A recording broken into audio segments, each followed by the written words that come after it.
have the Nous ne appropriate sommes pas monetary revenus à des temps possible. normaux, de manière évidente. Et la Banque centrale européenne aura à poursuivre le travail suite à ces annonces d'hier. Mais il est très clair que nous rentrons dans une zone de très forte tension due aussi au contexte géopolitique. following its Troisième work, levier, and nous we'll be doing aurons this very clearly in des the current stratégies nationales geopolitical d'investissement context. public And we'll have pour nous national protéger des investment conséquences policies to de la protect guerre, pour us from financer the notre impact of the solidarité war, et notre to fund résistance our à ces solidarity, to conséquences, fund our mais financer aussi ces resistance stratégies de to the souveraineté. impact of the war, Et and quatrième to point, il nous defend our faudra aussi, sovereignty. en The Européen, next point is that we financer, comme nous avons su le faire pendant la to pandémie, have ces grandes stratégies que je viens d'évoquer. means Et le faire parce of qu'on parle funding these d'investissement major pour notre strategies, futur, funding que from nous parlons Europe. d'investissement conjoint, These are the que nous avons things un I intérêt mentioned, à and this is why we coordonner need to ces have joint investissements funding, et we que need nous to avons aussi coordinate intérêt our à financer cela investments, en and européen we should do pour it in a éviter toute European fragmentation context du so marché that we don't see financier the financial et des dettes souveraines markets being européennes. broken up and C'est la stratégie que nous avons different commencé forms of sovereign ici à debt. travailler et qui va nous occuper And this is dans les what prochains we've mois. been Mais là aussi, working on il as nous our faudra strategy, faire and we'll be preuve working on it for the months to d'unité, come. de And here we will rapidité have to et be d'esprit de responsabilité. acting together, acting swiftly, and with a Les spirit Ukrainiennes et les of Ukrainiens nous responsibility. donnent un exemple The Ukrainians have given us unique, an celui du example courage. which is quite unique, the example Nous ne of faisons pas la courage. guerre, nous, Européens, We are aujourd'hui, not à la Russie. waging war. Mais nous soutenons, comme je le disais, l'Ukraine, nous sanctionnons la Russie, mais nous devons aussi faire notre part et avoir le courage de prendre des décisions historiques, d'assumer le fait que défendre la démocratie et nos valeurs a un coût, que faire ces choix d'indépendance a un coût et suppose de revenir sur parfois des dogmes que nous avions depuis de nombreuses années, des organisations, des habitudes qui étaient les nôtres. Et je crois pouvoir dire que les discussions d'hier et d'aujourd'hui ont consacré la prise de conscience et la volonté des Européennes et des Européens ici à Versailles d'avancer dans cette direction. Et je finirai sur ces mots. J'entamais hier nos travaux en remerciant certains de mes collègues, et je le dis à Madame la Présidente de la Commission, car Versailles, qui est un immense lieu d'histoire, que les Françaises et les Français aiment plus que tout et qui est notre fierté à l'égard du reste du monde, a aussi parfois été un lieu qui a résonné avec des défaites diplomatiques. C'est aussi le lieu où nous avons perdu la paix à la fin de la Deuxième Guerre mondiale. Et après avoir gagné la guerre, nous avons perdu la paix parce que nous avons à ce moment-là acté la volonté d'humilier et de diviser l'Europe. Et je suis très fier que durant ces 2 jours, malgré les difficultés, la gravité, la lourdeur, parfois l'émotion extrême qu'il y avait autour de la table, nous avons tous ensemble, de manière unanime, acté que le seul moyen de préserver la paix sur notre continent était notre unité. Et c'était le courage de cette unité. Et c'est le plus important à mes yeux. Je vous remercie. Merci, Monsieur le Président. Je tiens à vous informer qu'on vient de publier notre déclaration de Versailles dans les 24 langues de l'Union européenne. Published on our council website, the Versailles Declaration. And we're going to take a few questions in the room. Angélique Boin de Radio France, vous êtes la première qui va poser une question. Ok. Bonjour Angélique Boin, la rédaction internationale donc de Radio France. Vous avez eu 2 jours de sommet, c'est la première fois que vous vous voyez aussi longtemps depuis cette guerre. Vous parlez d'Europe plus puissante face à Moscou. Vous nous parlez d'agenda, vous nous parlez de 2027, vous parlez d'éventuelles autres sanctions, mais sur le terrain, on a vu cette maternité bombardée, Kiev est encerclée. Vous avez certes réagi vite et fort, on l'a vu, aujourd'hui ça ne suffit pas. Et quand même le sentiment qui sort de sommet, c'est que vous n'avez plus vraiment d'outils, ni d'unanimité pour une mesure forte et rapide. Aujourd'hui, j'insiste sur aujourd'hui, de nature à faire plier Poutine. Alors est-ce que vous êtes quand même aujourd'hui impuissant? Soyons clairs, il y a une guerre sur le terrain et nous ne sommes pas en guerre. Ce que vous pointez est vrai, mais la réalité politique, le choix souverain qui est le nôtre est aussi celui-là. Et donc, vous avez parfaitement raison de dire que nous n'avons pas une réponse sur un théâtre de guerre qui a été déclenché par l'agression de la Russie, parce que nous ne sommes pas en guerre sur le terrain. Est-ce que nous excluons des sanctions supplémentaires? En aucun cas. La déclaration du G7 qui sortira dans quelques heures va d'ailleurs acter une perspective de sanctions supplémentaires. Ce sera une première vague limitée. Et en fonction de l'évolution des événements sur le terrain, nous n'excluons rien. Et nous l'avons rappelé. Et je peux vous dire ici que j'ai la certitude, si les choses continuent sur le plan militaire, dans la droite ligne de ce que vous venez de décrire, que nous prendrons des sanctions nouvelles, y compris des sanctions massives. Aujourd'hui, les Européens interviennent de trois manières. Les sanctions contre la Russie, et nous en prendrons d'autres, et si les circonstances l'exigent, nous les prendrons jusqu'au bout. Le soutien à l'Ukraine, nous le poursuivons et nous le poursuivrons là aussi. Et l'action diplomatique pour isoler la Russie aux Nations Unies et pour essayer de convaincre le président Poutine de revenir à la table des négociations de manière sincère avec l'Ukraine et le président ukrainien pour trouver un accord. Voilà le cadre dans lequel nous agissons. Cela étant, nous condamnons avec la plus grande fermeté, et je partage votre émotion quand nous voyons les scènes à Kharkiv ou à Mariupol, inacceptables et odieuses que nous avons vues. Mais aujourd'hui, nous ne sommes pas, nous, Européens, sur le sol ukrainien en guerre. As Europeans, we are not at war in Ukraine. Indeed, it is atrocious. It is atrocious, this bombardment of the maternity hospital, for example. And I think there needs to be investigations about the question of war crimes. Therefore, this has to be reflected and recorded soberly. But I would also support the fact, I mean, we are at day 15 of this horrible war. And as the President said, we were well prepared. On day 2, day 4, and day 6, we had each time a massive package of sanctions. Today, a week later, you see that the ruble is in free fall. It has lost more than 50% compared to the euro. You see that there are skyrocketing interest rates in Russia. You see a soaring inflation. The rating agencies do rate the Russian bonds as junk by now, and recession is hitting the country.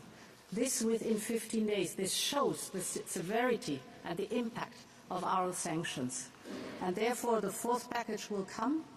And as the President said, we have our way to answer to the atrocious aggression that Putin is showing, and we will be determined and forceful in the answer. Thank you, Madam President. La prochaine question, c'est pour Agathe, de BFM TV. Agathe from BFM TV. Bonjour Monsieur le Président, bonjour Madame la Présidente. Monsieur le Président français, les 27 ont refusé une adhésion accélérée de l'Ukraine à l'Union européenne. Le Président Zelensky vous a immédiatement répondu. Il faut y aller plus fort, dit-il. Il vous demande d'en faire plus.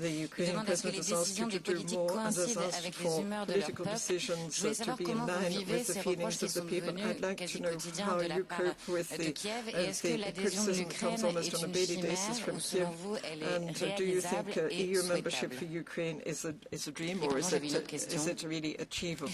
And I have another question. Concrètement, s'agissant des sanctions, est-ce que vous avez décidé de réduire des 2 tiers les importations de gaz russe d'ici la fin de l'année? C'est un projet porté par la présidente de la Commission.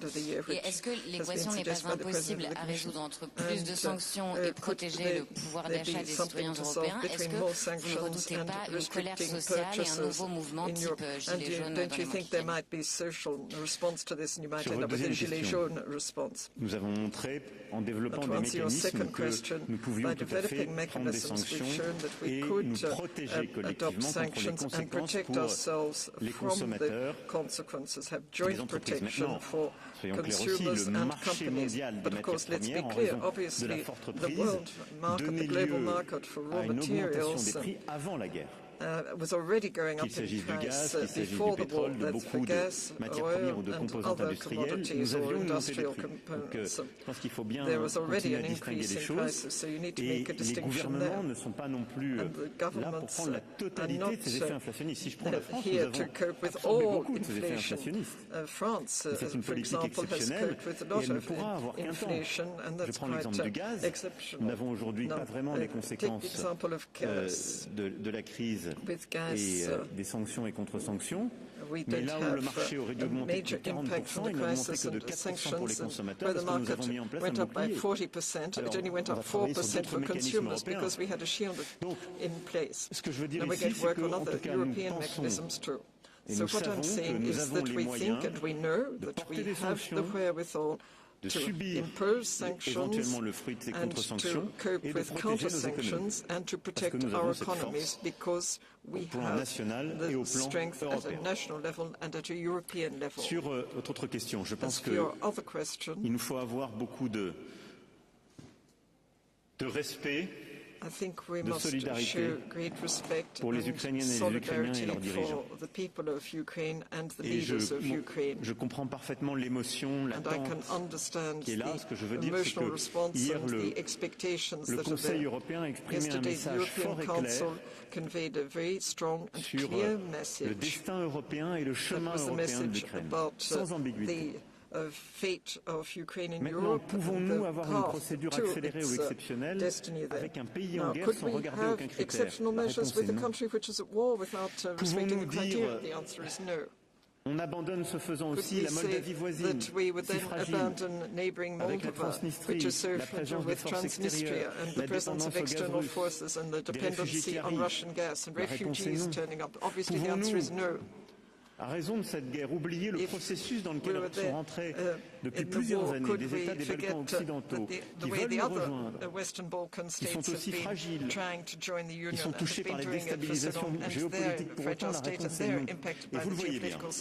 Nous avons hier envoyé un message clair, politique et de cœur à l'Ukraine, disant votre chemin est avec nous, notre famille est la vôtre.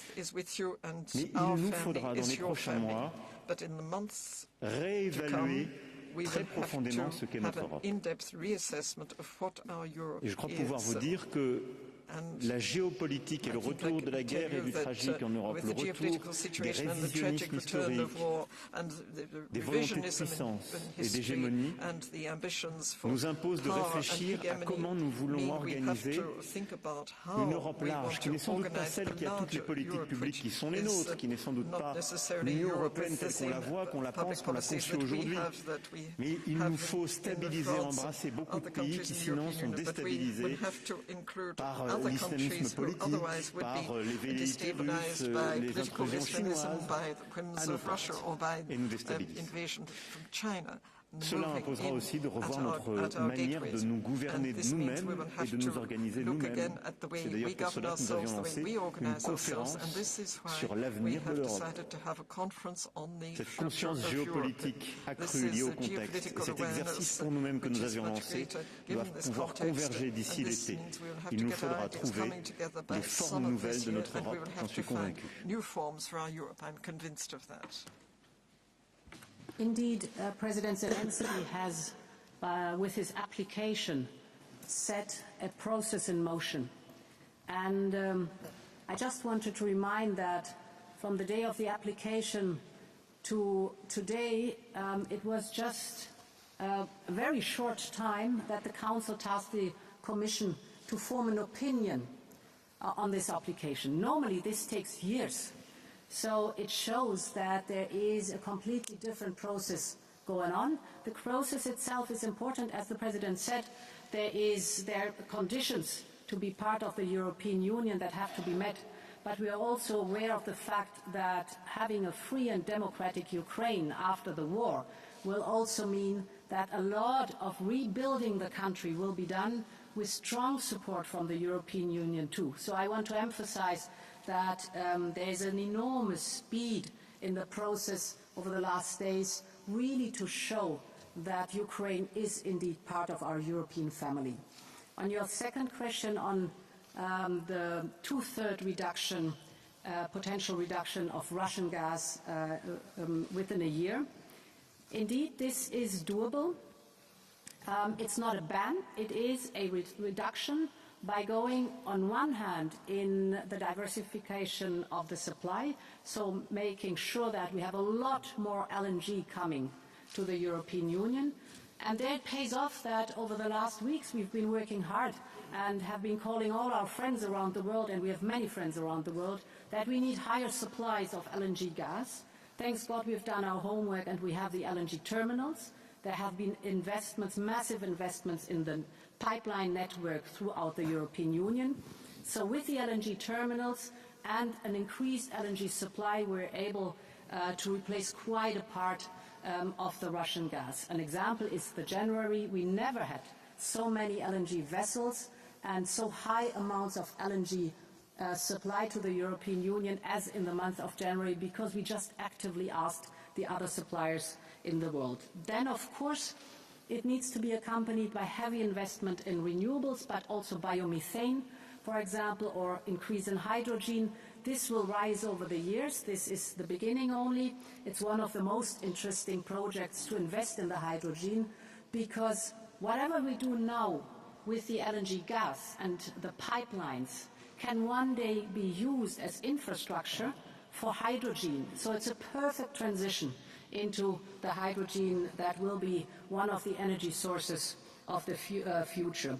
And then, of course, you can see in the communication that the Commission put on the table this Tuesday a detailed table with the different sectors where we can also reduce the energy consumption, thus reduce our dependency on Russian gas. Last but not least, it's not going to be easy.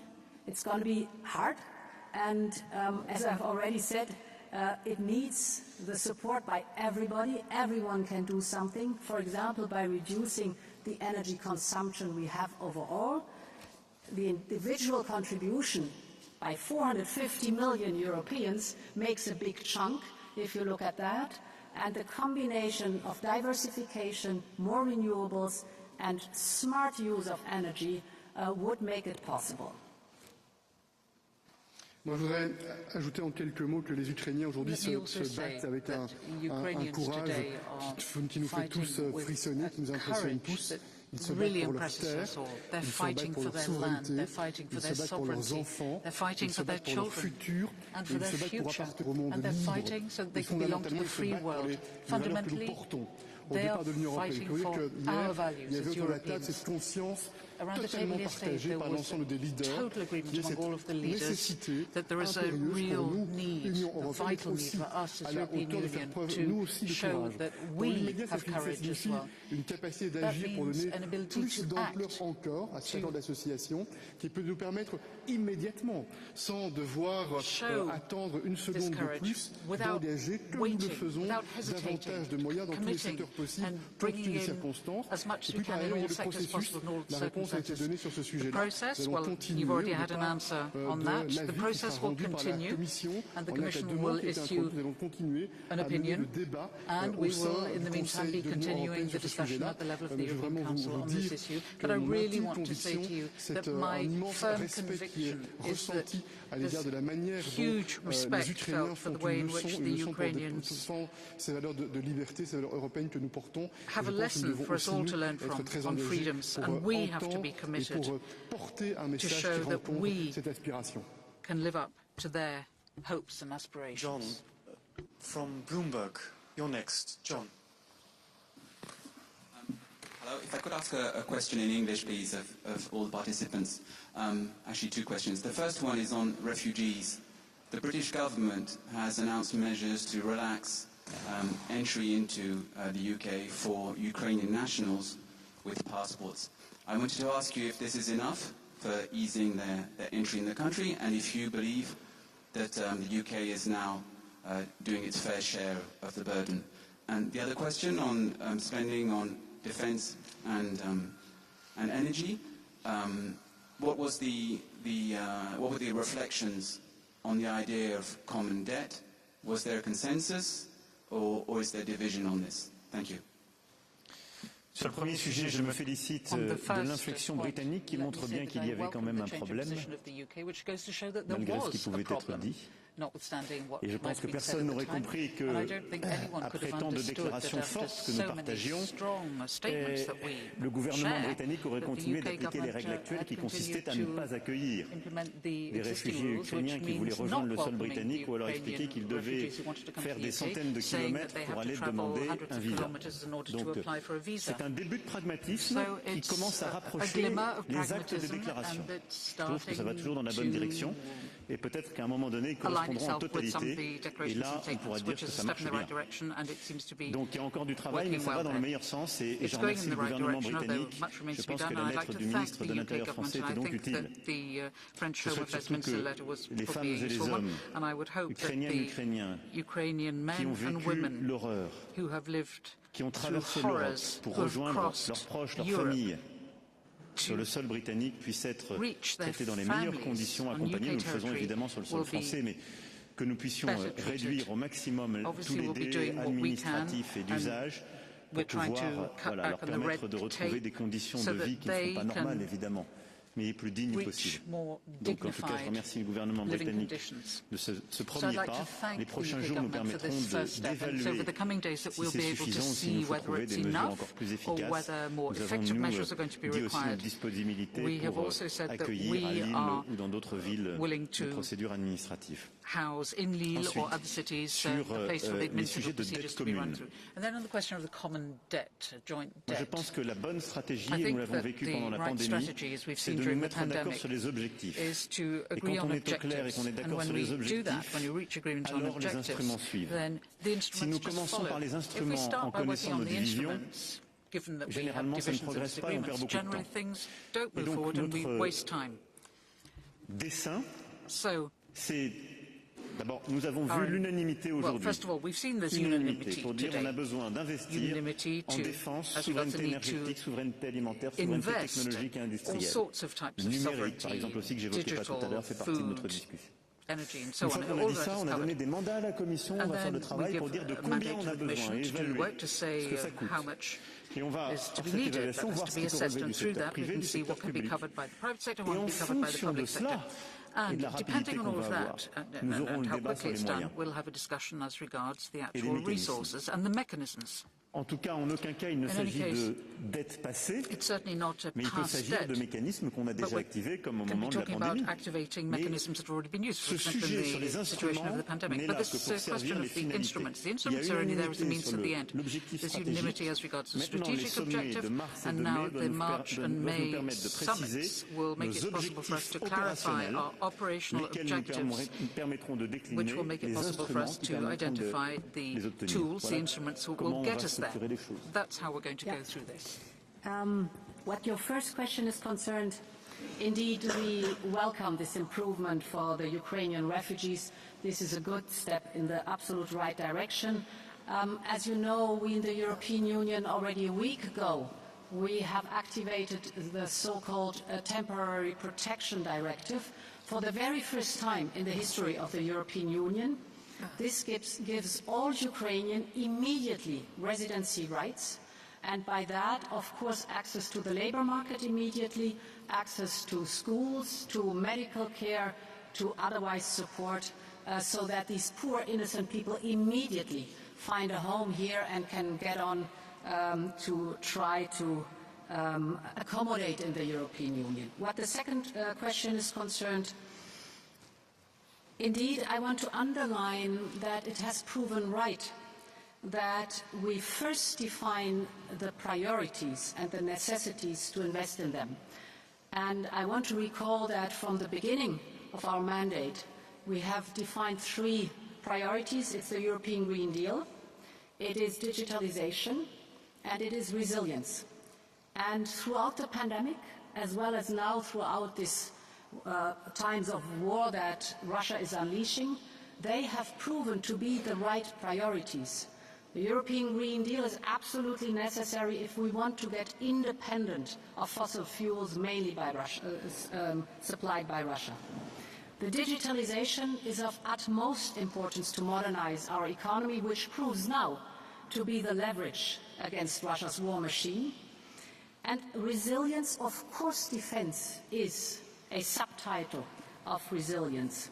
And it is important, as the President said, that we look at all different tools we can then activate to make it possible that we advance in our priorities. This is, on the one hand, the European level, and there is as well the budget as, for example, Next Generation EU. It is the national level, but we should also not forget the private level. And a good example how to activate all three levels and make the projects advance is now, for example, our CHIPS Act concerning the semiconductors. Here we push forward a crucial topic that goes for the digitalization as well as our resilience, that is our independence, with a European investment, a national investment, and triggering private investment. Thank you. Angela Mauro from Huffington Post, you have the last question. Okay, thanks, Baron. Two quick questions. What do you reply to Mr. Zelensky, who is saying he's disappointed from the declaration of Versailles? He asked Europe to do more, and he says it's not enough. And then I wanted to know, when you say you're preparing another package of sanctions and you're ready to, everything else is on the table, is it on the table, an embargo of petrol and gas from Russia is on the table, or the exclusion of Sberbank and Gazprom Bank from SWIFT is on the table as well? Thanks. Bon, sur la première question, je dis avec beaucoup de, encore une fois, de respect, de considération pour le président Zelensky et son peuple qui se bat. D'abord, que le message politique que l'Union européenne a envoyé hier depuis Versailles est un message clair. Nous avons donné l'hymne ukrainien ici même, puis nous avons envoyé un message politique très clair. Après, ce n'est pas un processus juridique. Pour toutes les raisons que j'évoquais précédemment en répondant à votre confrère et ce qu'ont aussi parfaitement dit le président Michel et la présidente von der Leyen. Et je comprends très bien quand on se bat avec courage comme l'Ukraine le fait. C'était la même chose quand la semaine dernière il était demandé d'avoir une no-fly zone, c'était la même chose. On voudrait beaucoup plus et encore une fois, nous ne sommes pas des belligérants au conflit. Je veux ici redire en tout cas notre détermination à faire tout ce qui est utile pour que le conflit cesse et que la paix puisse revenir en Ukraine. La perspective européenne, le chemin européen sont clairs pour l'Ukraine, nous l'avons dit. Deuxièmement, notre volonté de continuer à soutenir l'Ukraine et les Ukrainiens est claire et nous le démontrons et nous l'avons décidé. Et troisièmement, nous sommes prêts à sanctionner et sanctionner au-delà de ce qui a été fait. Alors, rien de ce que vous avez dit n'est interdit. Et je vais vous faire une réponse où, à dessein, je préserve l'ambiguïté stratégique. Parce que je pense qu'elle est bonne et qu'elle nous est bénéfique. Des décisions additionnelles seront prises suite au G7. Elles seront limitées.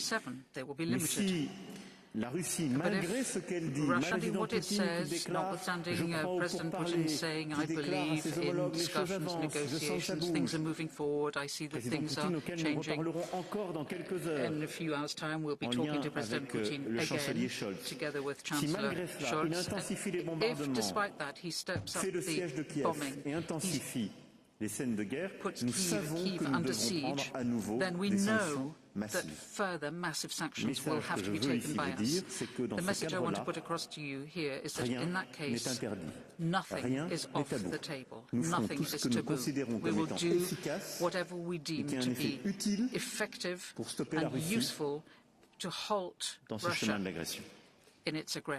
Moi, je voudrais ajouter que pour chacun des paquets de sanctions, on a systématiquement été capable d'être rassemblés rapidement chaque fois quand il était nécessaire d'agir. Et la réunion qui a eu lieu hier soir a encore démontré cette capacité à préparer ensemble en Européens et avec l'ensemble de nos partenaires. On voit que ces sanctions, elles ont un impact, elles ont un effet.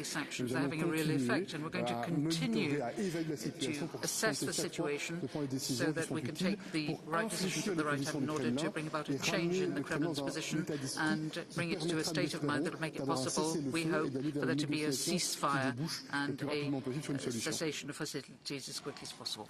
Merci beaucoup à tous. Thank you. Merci pour votre intérêt. Merci, Monsieur le Président. Merci, Madame la Présidente. Merci, Mesdames et Messieurs. President, thank you, ladies and gentlemen. Merci infiniment.